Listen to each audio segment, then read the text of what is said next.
Welcome to the party.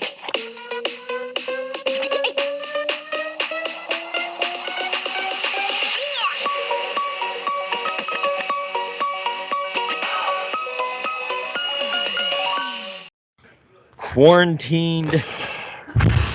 Yeah, we are. This is my Yeah. quarantine look. I've worn this same hoodie, I think, 4 or 5 days from Yeah. going on. Yeah, Are you? Are you? So you're stir crazy. Like you're a in the little, house, right? a little bit. Yeah. Well, my day job is full on. I mean, we are, um, for the most part, like because I work in dependent services, we have a hard time staffing people sometimes because Yeah. it's, you know, comparatively the pay of the job is like you can go to work at Target or you can come to work for us, and at Target nobody dies on your watch, you know.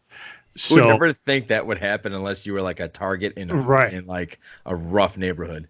So I mean, it is. I mean, a lot of people, a lot of the employees and staff we have, they do it because they love it. They do it because of the calling. I mean, it really is. You have to care about what you do, but there's a lot of training involved, and with the people that have had their hours cut or they've been laid off or whatever, they know they can come to us, and we have positions open, and so we're hiring like crazy right now. Oh, that's great. That's Yeah, great. I mean it's a good thing, but we usually train these people in classrooms.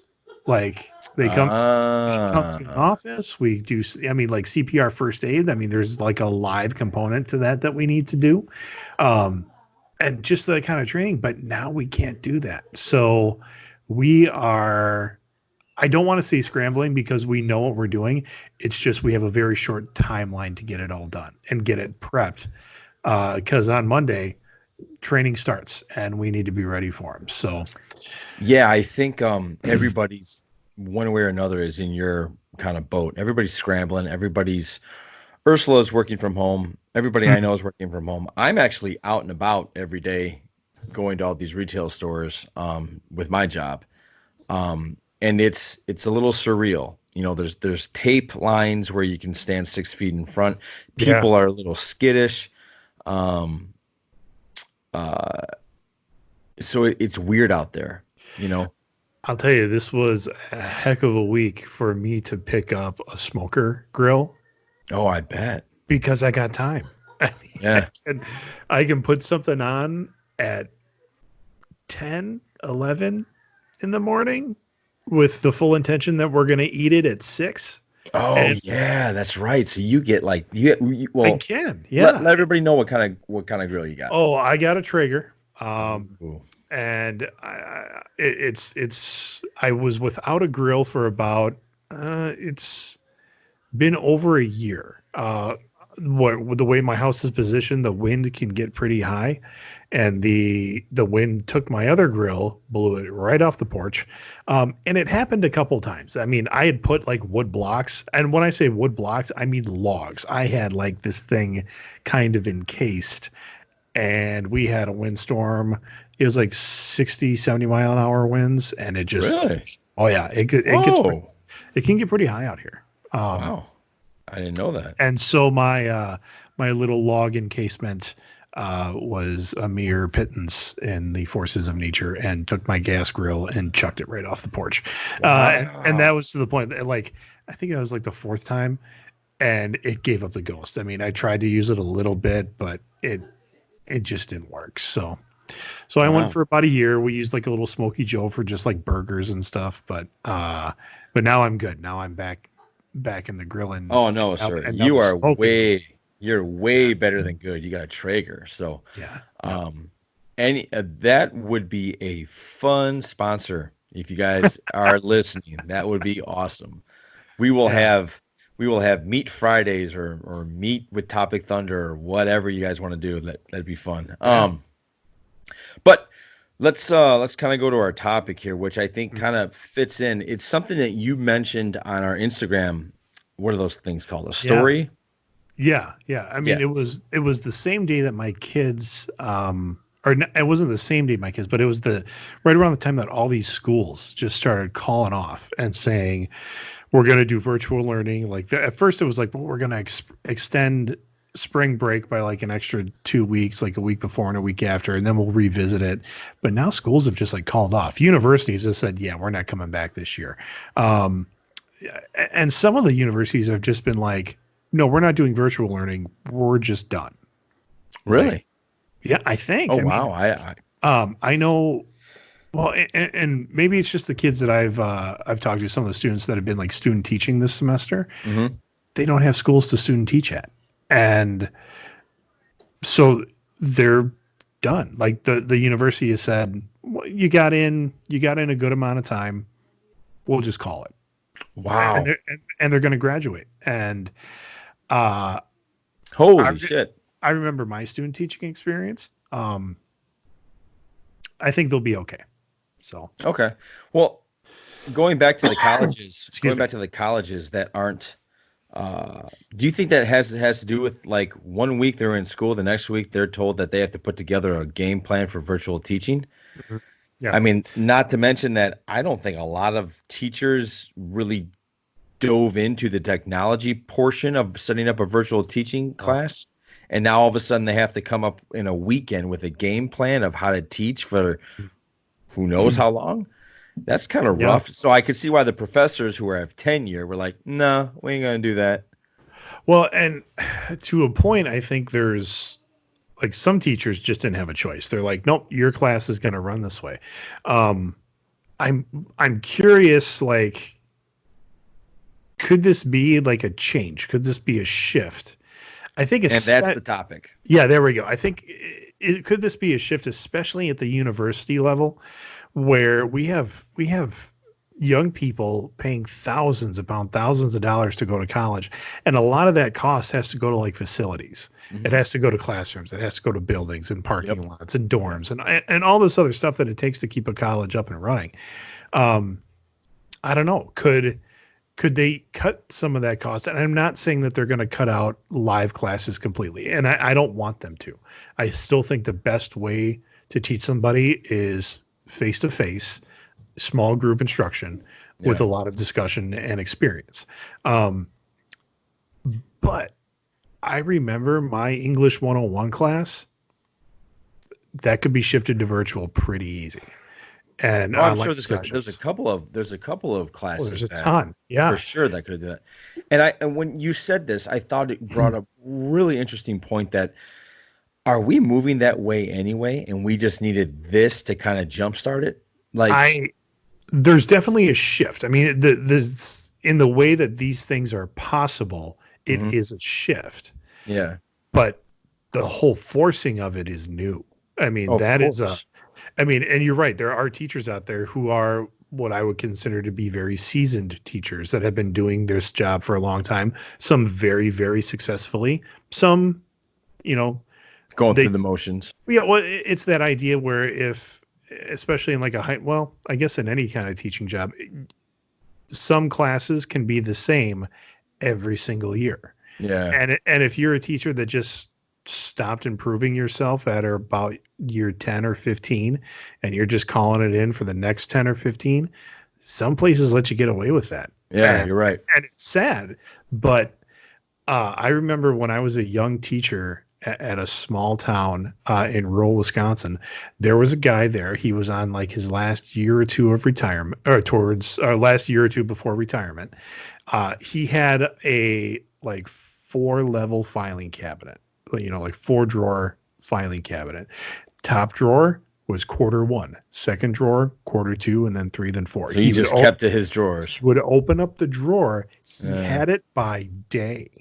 Oh, so it was quarter 1, day 36. Here's what we're doing today. And he'd been doing that for years. I think even over a decade. I looked at some of his stuff.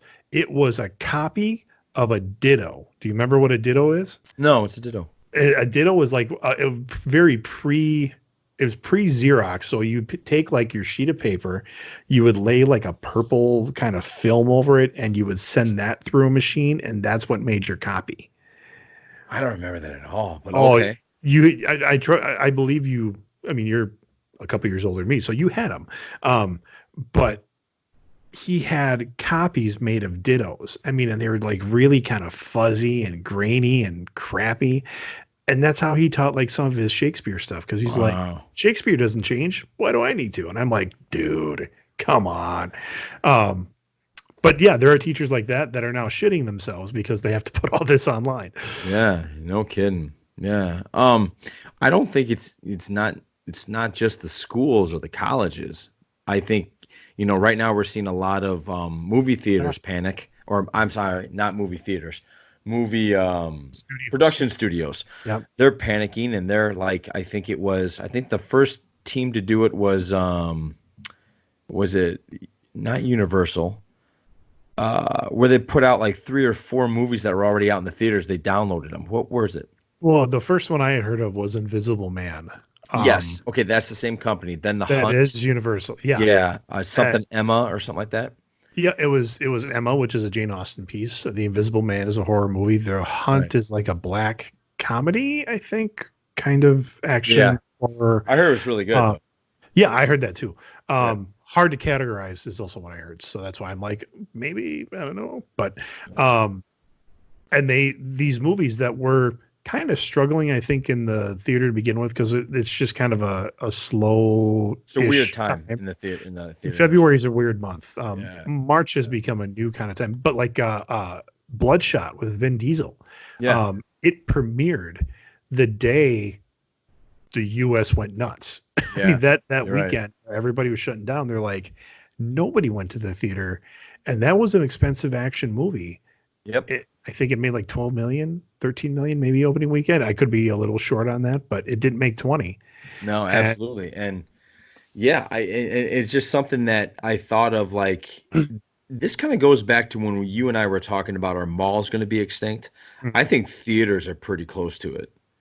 I kind of hope not, because I do enjoy going to the movie theater and seeing things on a big screen. Right, you do because you grew up on it, right? Like I do too, because I grew up on it. But at the same time, there's a certain point that I don't like a theater as much as I like my couch. And I don't like to stand in line, or I don't like to pee next to a stranger.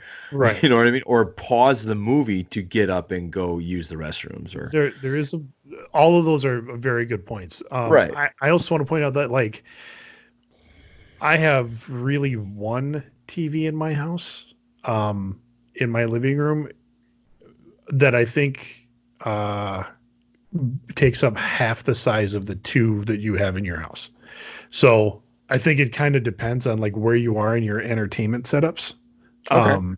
So like if you've got like a 60-inch, 5K HD, awesome TV, which is great. Yeah, that's great. Yeah. I would definitely want to watch a movie on that, but I don't have that. So I would rather, go off to a that makes sense. I also understand both sides. The other side of keeping theaters open, because there are just some movies that it doesn't matter. It's awesome in a theater. Exactly. I Yep. can't think of one offhand, but I know that they exist. I know that when you saw in the theater, it was this rush of excitement, and with people would actually cheer, and it would add to the experience, and that would be lost. The very best experience I ever had at a movie theater was on the University of Wisconsin campus. I saw a midnight showing of Raiders of the Lost Ark. Oh, cool. So every person in that theater was a fan. We're literally singing the theme song before it rolled.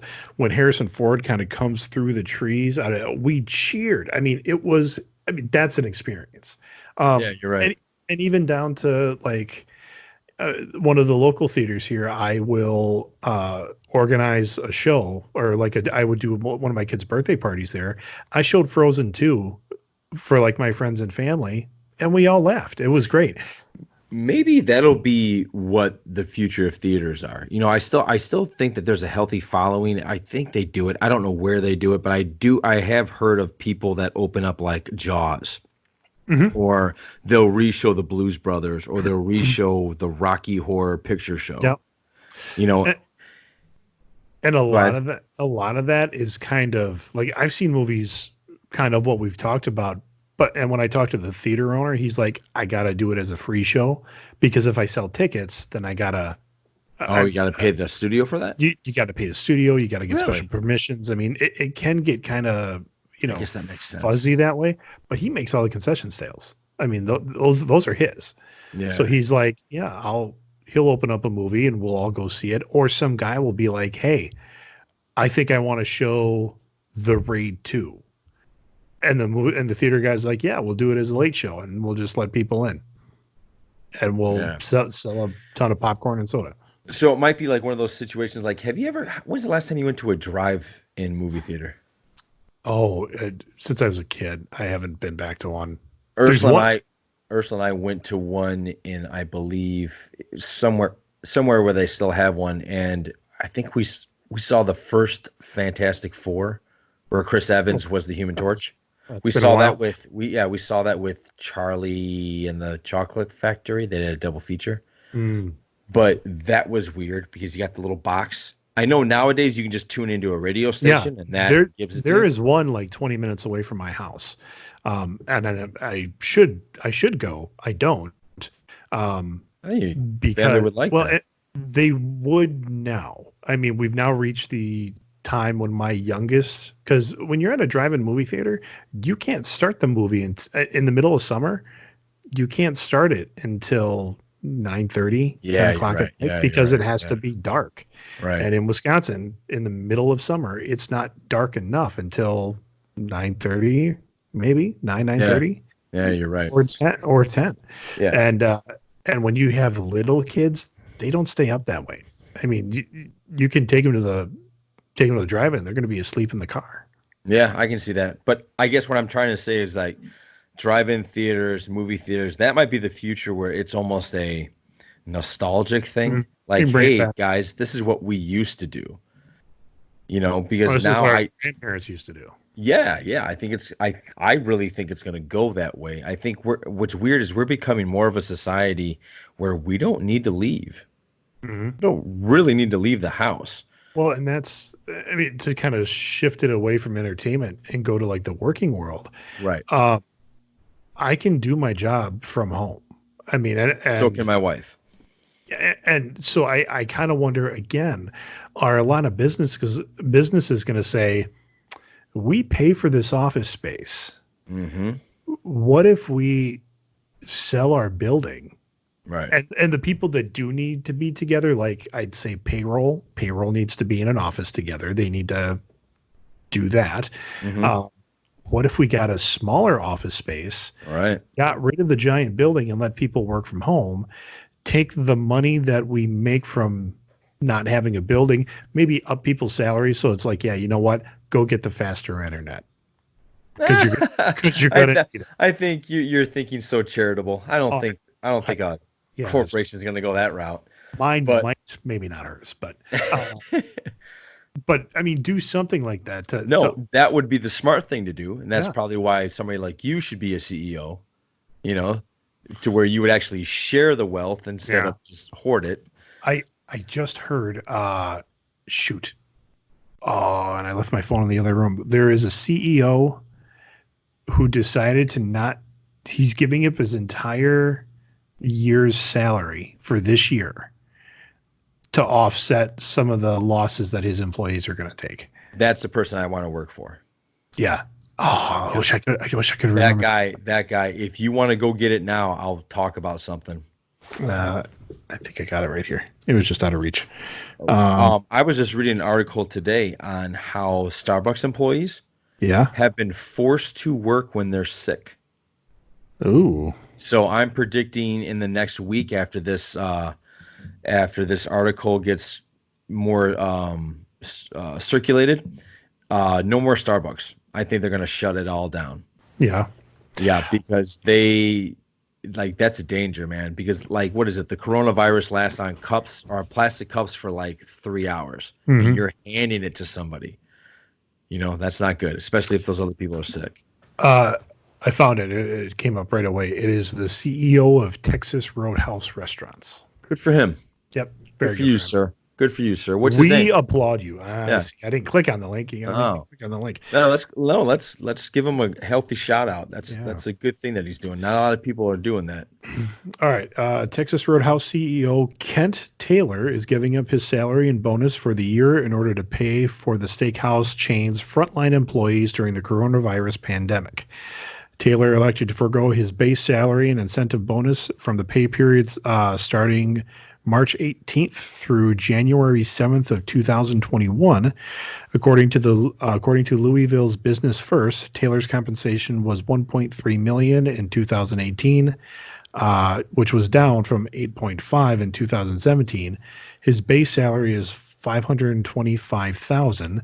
He received stock awards of $7.3 million in 2017 and none in 2018. So it looks like it could be kind of a range in what he would take, and what he can give back. But still, for him to be like, yeah, you know what? I'm not getting paid this year because you guys need to get paid. That's good, boss. Yep. And I applaud him on his financial savviness to saving up enough to say, you know what? I can take a year without pay for my CEO job and we'll be okay. Yeah. Golf clap. Yeah, definitely. Good job, sir. Kent, right? Yep. Maybe we can get him on the podcast one day. I don't think he's going to have that kind of time. But yeah, probably not. Or we'd be like, thanks, Kent. He'd be like, all right, thank you. And that'd but be you know about what? it. I bet he's got a Twitter account, and I will tag it. I'll tag him down below, and maybe he'll give us a thumbs up, like, or something. Yeah, you never know. Yeah. So we are in a brave new world.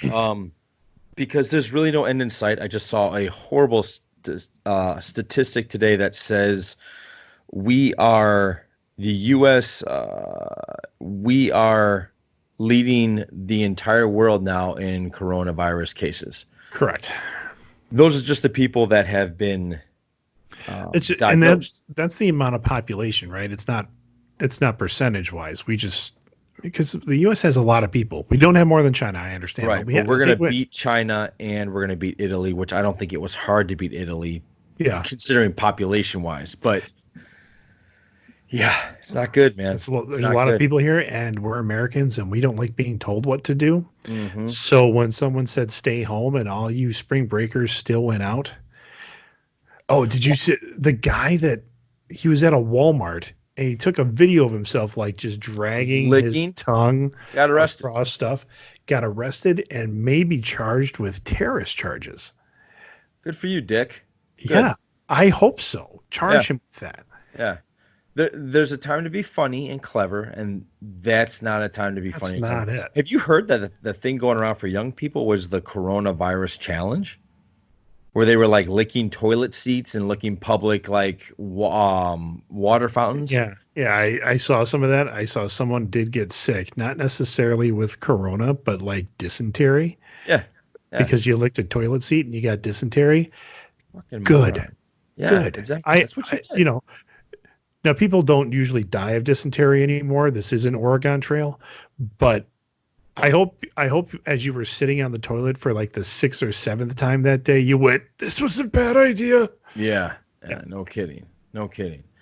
But I think the worst thing that happened was a lot of people found out that, hey, the coronavirus doesn't affect young people, which is false now. It's affecting everybody differently, which is weird about it.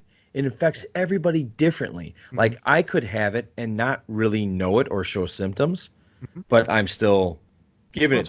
That's what Aaron was talking to us about. I mean, that's why everybody still needs to like take the precautions, wash their hands, do the 6-foot rule. Yeah. I know, but I know plenty of people, and they are of an older generation that are just like, fuck it, we don't care. We're still going out. We're still going to do our thing. Yeah, there is that crowd, isn't there?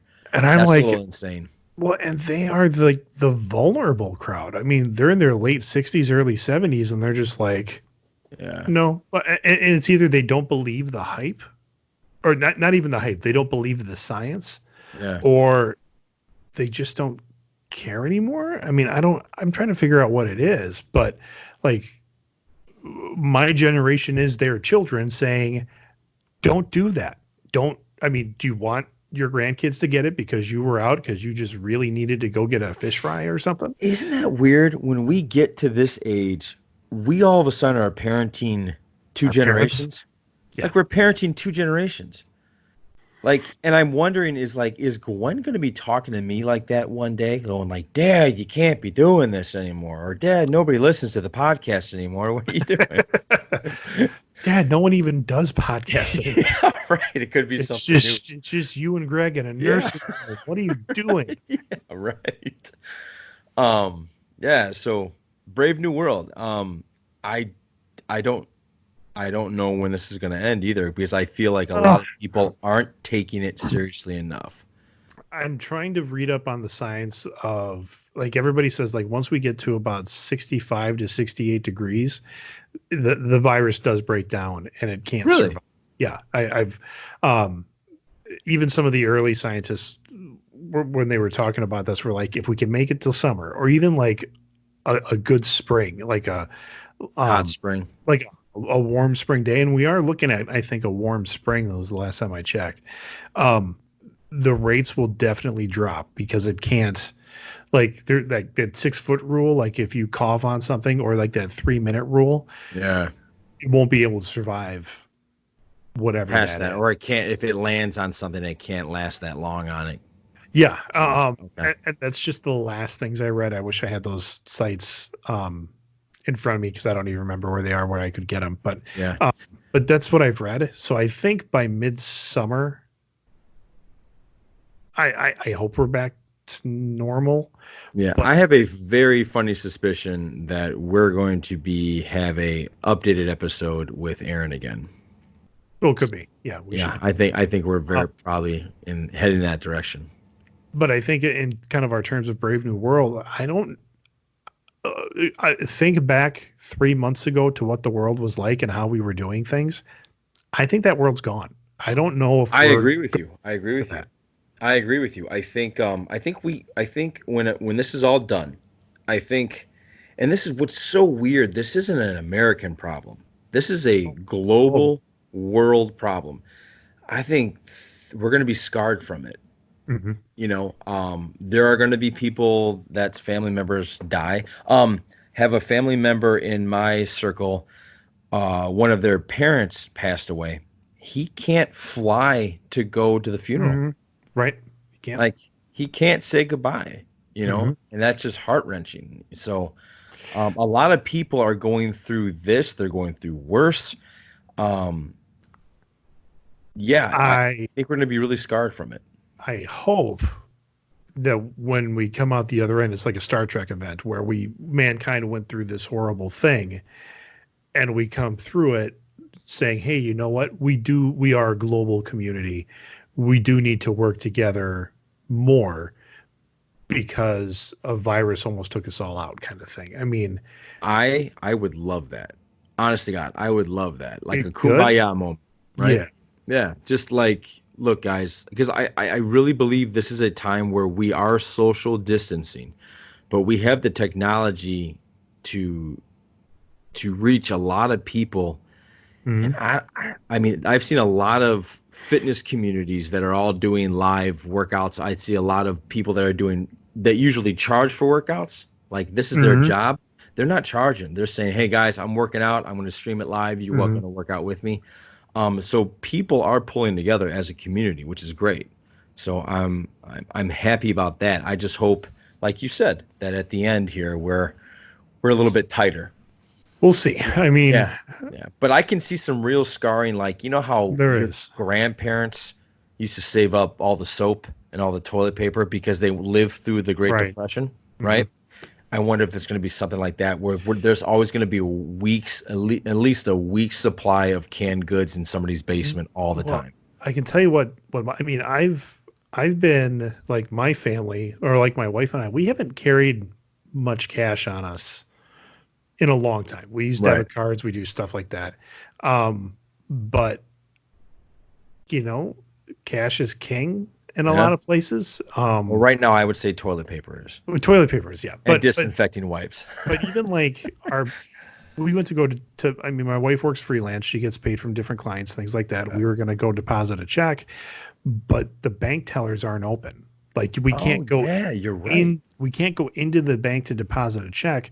Now they do like have this like video checking thing where we, show them your ID, you can scan the check, they take it. But even now they're like, well, our policy is that anytime we do this as like the drive-through video thing, we keep your check for like 2 weeks. And we're like, Yeah, you no, can't do that. no, we need that money now because Right. Yeah. we need the money now. Right. Bills got to get paid, stuff like that. Yeah. So hopefully even some policies just need to change. Yeah. Corporate policies, government policies. It's like, hey, we're working under some of these policies were made in the 50s, in the 60s, in the 70s. Right. It doesn't have to be that way anymore with the level of technology that we have. Right. No, I agree with you. Maybe change it up a little bit. Yeah. Also, people that are like kids that are just right now going to start entering, like make that career path of what they want to do. Yeah.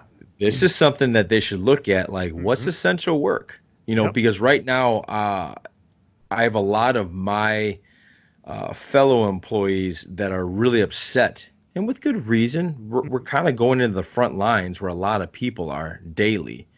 But at the same time, I choose to look at it as I'm going to be I'm going to do my precautions. I'm going to do the work the best I can. But at the end of the day, I'm getting paid still. There's a lot of people out there that aren't. Exactly. And so I'm just counting my lucky stars for that. Me too. But pay attention to who's working and who's not, younger generation, because that's a pretty good idea of if the shit hits the fan, what's going on. So yeah. You good? Yeah. I think we're good. It's a heavy topic. I mean, it's a heavy topic. We could probably make an entire podcast off it ourselves, but we're going to try to keep this a little bit short. We're at 31 minutes. Let's do a fact of the day and move on with our lives. Yeah. Fact of the day is the Portuguese man of war isn't actually a jellyfish. It's called a siphonophore, made up of several specialized organisms of the same species. They each perform different functions and can't survive alone. Oh, we were talking about a community there. Yeah, there you go. Community organism right there. Wow, jellyfish are fucking weird. Yeah. Not that this is a jellyfish, but what a weird creature that thing is. So I've actually never seen one. Liar. What? Okay, I've never seen one like live, like not in a tank. Oh, okay. Right. I've seen one in a tank, and you're like, oh, like it's a jellyfish, but I've never been like in an ocean and like had to fear being stung by one or anything. No, neither have I.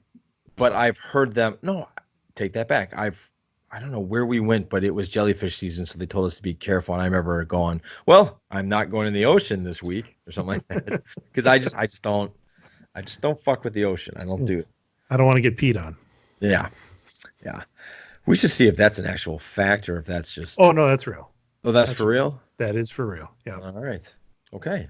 Well, 2 facts of the day. Brought to you by the Greg. All right. Well, Greg, thank you very much. Everybody, thank you for listening. Hang in there, guys. We will get through it. For those of you that can help others, please do so. And we'll get through this. All right. So thanks for listening. Greg, you take care. Everybody else, take care. Thank you for listening. I think I said that the 5th time. Johnny and TheGreg. Wash your hands. Wash your hands. Podcast out.